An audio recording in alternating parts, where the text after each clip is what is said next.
On va voir dans cette vidéo comment tracer les hauteurs d'un triangle dont un des angles est un angle obtus. Ici au point L, on voit qu'on a un angle qui à vue d'œil est plus grand qu'un angle droit, donc que l'on appelle un angle obtus. C'est un tout petit peu plus difficile que lorsque les trois angles du triangle sont des angles aigus. Alors on va tracer la hauteur qui est la plus facile à tracer, c'est la hauteur qui est perpendiculaire au côté FK ici. Donc je mets ma équerre, là, le trait noir de ma équerre, superposé à FK, et je me décale pour passer par le point L. Donc il faut vraiment essayer d'être le plus précis possible, parce que si on n'est pas très précis, on risque d'avoir nos trois hauteurs à la fin qui ne se couperont pas en un même point, alors qu'on a vu dans le cours que les trois hauteurs se coupent en un même point, et donc il faut qu'on puisse le constater sur la figure. Donc voilà, je trace ma première hauteur, je suis bien perpendiculaire à FK, passant par L, c'est donc la hauteur issue de L, ou alors la hauteur relative à FK, il y a deux manières d'appeler cette hauteur.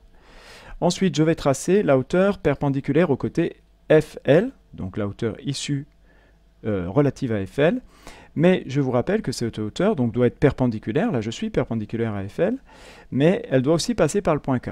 Alors là, il y a souvent des élèves qui n'arrivent pas à tracer leur hauteur, qui se mettent à tourner leur règle ou leur équerre pour pouvoir passer par le point K, du coup évidemment on n'est plus perpendiculaire.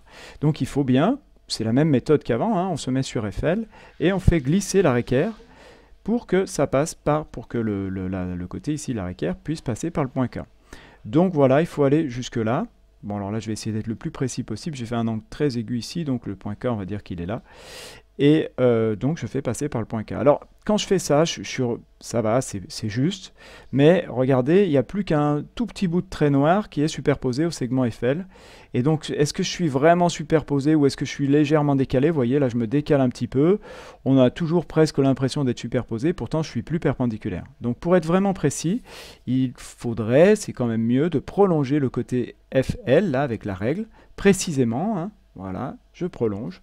Et comme ça, je peux me remettre perpendiculaire à FL, et là je peux bien faire glisser ma équerre tout en restant superposé, puisque j'ai un trait maintenant, donc je peux voir que je suis bien superposé à ce trait.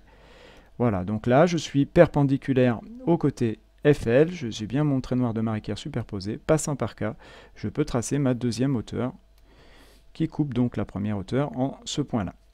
Alors on va voir, je vais maintenant tracer la troisième hauteur, si j'ai été précis, ce que j'espère, elle devrait passer par le même point, ou en tout cas vraiment très près. Je me mets donc perpendiculaire au troisième côté, c'est-à-dire à LK. Donc maintenant ma équerre est perpendiculaire à LK, voilà, le trait noir superposé, et je fais glisser ma équerre jusqu'au point F. Alors c'est pareil, je vois que j'ai plus de trait ici, donc j'ai du mal à voir si mon trait noir va être encore superposé, même si j'en ai encore un bout de l'autre côté qui est superposé à FL, donc à KL, pardon. Donc là, si je fais ça, ça va quand même être à peu près juste, mais j'ai plus de trait, donc ça serait mieux là de prolonger le côté KL de la manière la plus précise possible, hein, bien aligné là votre droite, votre équerre, et puis ensuite je peux faire glisser jusqu'au point F, tout en restant, bien entendu, superposé.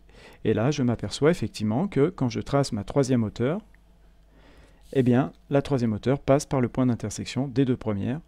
Je vous rappelle que ce point-là s'appelle l'orthocentre. Voilà, on l'appelle H en général, si le point H n'est pas déjà utilisé pour les autres points du triangle.